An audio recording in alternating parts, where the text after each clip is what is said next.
Welcome to Inside Outside Innovation, Episode 61. This is part one of Josh's interview with Arvind Nagarajan, the Managing Director of the Pearson Affordable Learning Fund. Arvind talked about wins and losses they've experienced in their first few years and how financial and strategic goals interact and affect the success of the organization.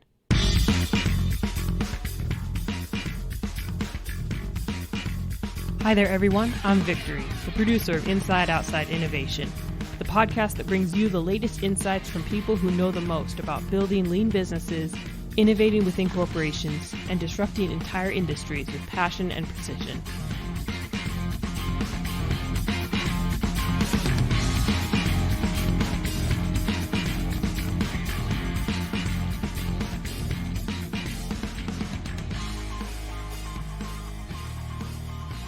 Just so that everybody at least gets on a similar page on what Pearson is, what are some of the products and services that people might know Pearson for? Yes, so Pearson's best known for their textbooks and their assessments. So they're part of, they do a lot of the textbooks in K-12 as well as higher ed. And so if you've been through the American education system, you've likely used Pearson textbooks along the way. They're also they have an assessment business. So if you've gone to get your MBA and you've taken the GMAT, you've done that at a Pearson testing center. But they really do. It's a company that has grown significantly through acquisition. So they have a lot of different products and services across the educational space. A high-level overview, what is the Pearson Affordable Learning Fund? The Pearson Affordable Learning Fund. If it's easier, we often go by PALF. Perfect. What's the PALF? Yes. So the PALF is a corporate venture capital fund with really a couple different goals. So it's part of Pearson, which is the world's largest education company, and we invest in education entrepreneurs across emerging markets.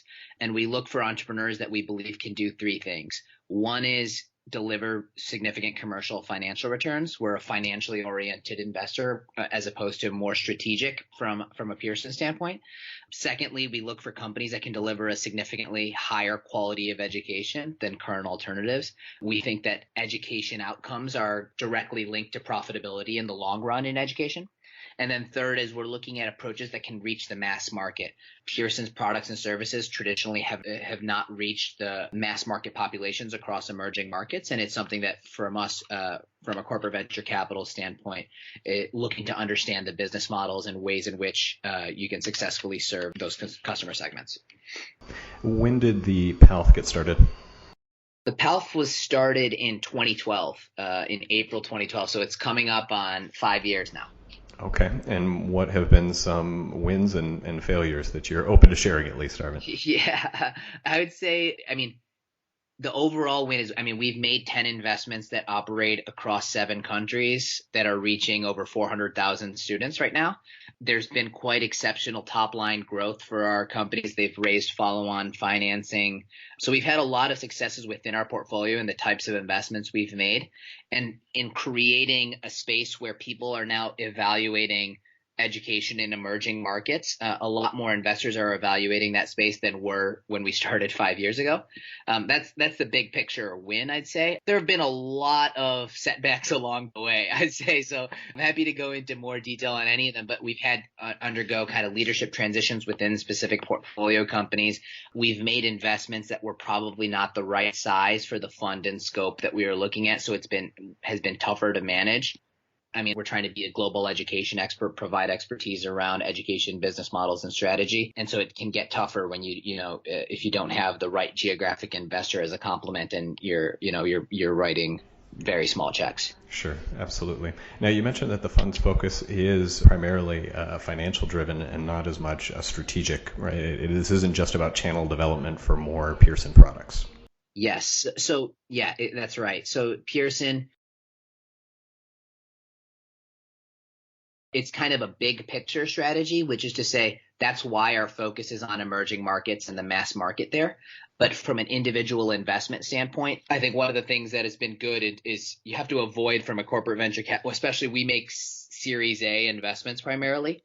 At that early stage, if you're more strategically linked, it can be really tough for portfolio companies because it limits their exit options and the ability that they have to raise financing from different places. And so it's good to have that really strong separation there where we're making a financially oriented decision in terms of where we think this company has the potential in 7 to 10 years. And in so doing, in a portfolio manner, we're going to learn about how you serve emerging markets effectively, regardless of whether individual investments make strategic sense for Pearson. I want to go down that trail for a second. And how do you figure out how to get some of that information and education that you're learning through these investments back to potentially other parts of the corporation that might benefit from understanding any of the trends or research that you're stumbling across? Yeah, that's been one of the things we're learning and getting better at as a fund. I think there's a couple avenues. So one is we're constantly trying to, as an education organization, internally, we're trying to drive our own learnings. So we try to publish different things that we're learning about where we see trends in the space are going, what we're learning from how our portfolio companies are operating. So this is like how ed tech works and doesn't in the classroom, or, I published a paper last year on how the inner workings of affordable private schools, so how you operate them effectively and what are some of the benchmarks. So that goes out into the ecosystem. And then what we use that as a platform for is those become kind of the focal points for conversations within Pearson across different business units. So we have a global schools division or a global product organization where we can start to have conversations with their product teams around what are the synergies here, what are some of the insights that could be relevant for the broader business. I think we still need to get better at that, frankly, but I think the potential is really there. And now that you have companies that have been in the portfolio 4 years, 3 years, and getting to a little bit more scale, I think that becomes more and more important. I want to talk a little bit more again about the strategic versus the financial, or not even the versus, but sometimes the and of those two things. In venture funds where it's purely about financial and there isn't as much of the strategic play, I think you can many times have a little bit more rigorous analysis of when it's time to double down and when it's time to cut your losses, et cetera. But still having that lingering, there might be a strategic benefit at all to the investment of these. Does that at all hamper or cloud at all what maybe leaders or other people are checking in on in terms of, from a governance standpoint, understanding the overall success of PALF? Or have you been able to keep those clear cut? Yes, so it's pretty clear cut. We have an investment committee that we bring investment decisions to, and we're judged on the financial performance of the company. So they evaluate them in terms of marking them to market and saying here's how the fund has performed. So there are situations where we've participated more than our pro rata because we're really doubling down on a company that we see as really financially out delivering. And we've stepped back and said, hey, we're not going to participate in this round because we're not providing bridge financing or really providing some tough feedback to companies because of financially. So it's not something that even enters the calculus when we're evaluating that decision.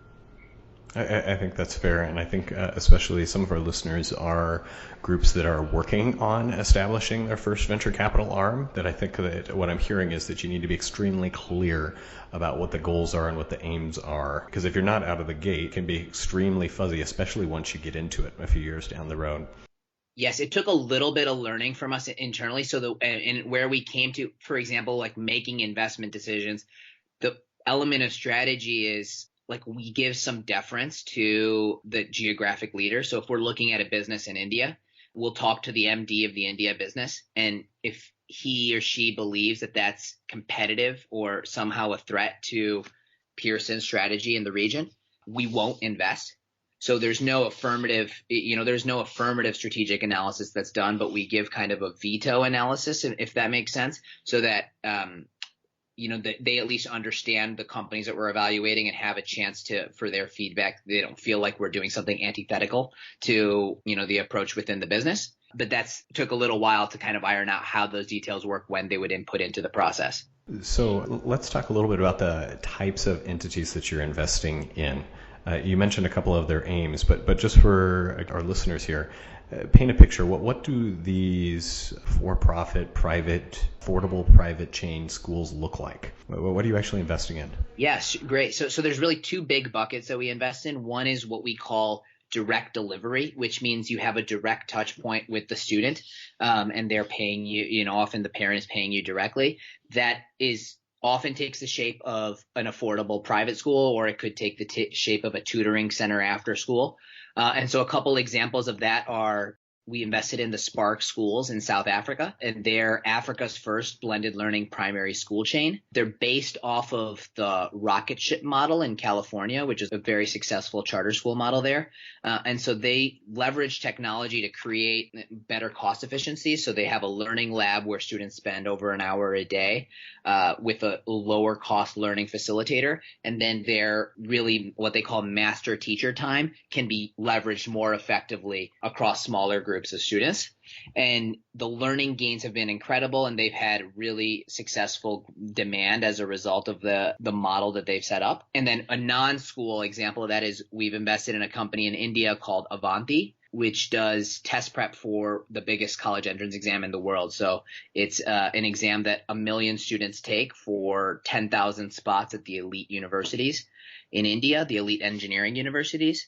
And, what you find is that exam is so rigorous and so competitive that those with wealth often have 2 to 3 years of private tutoring to prepare for that exam. And there's very high cost tutoring centers that have set up around this. And the founders here had a really unique approach where they took essentially a flipped classroom. So there's high quality lectures from great professors online.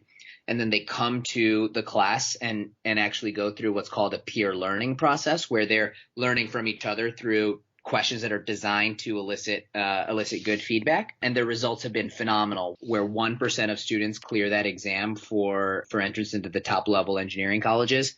15% of Avanti students are clearing that exam, and they're really being able to grow fantastically as a result.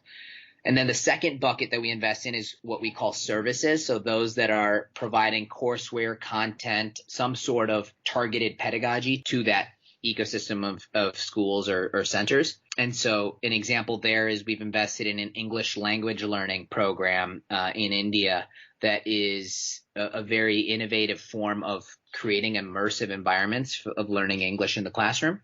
And they've been able to reach over 200,000 students in over 2,000 schools through this pedagogy. And so we know English is very much viewed as a pathway out of poverty in many of these markets. And it's a challenge because teachers often aren't completely fluent themselves. So you have to find ways to deliver that instruction effectively. And they've been able to do so really, really well.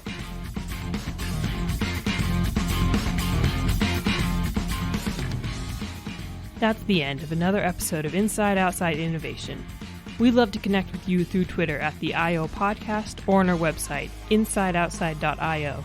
If you've got a topic or area you'd like us to dig into, let us know, because we'd love to share our insights and invite other experts like Arvind onto the show so that they can share theirs.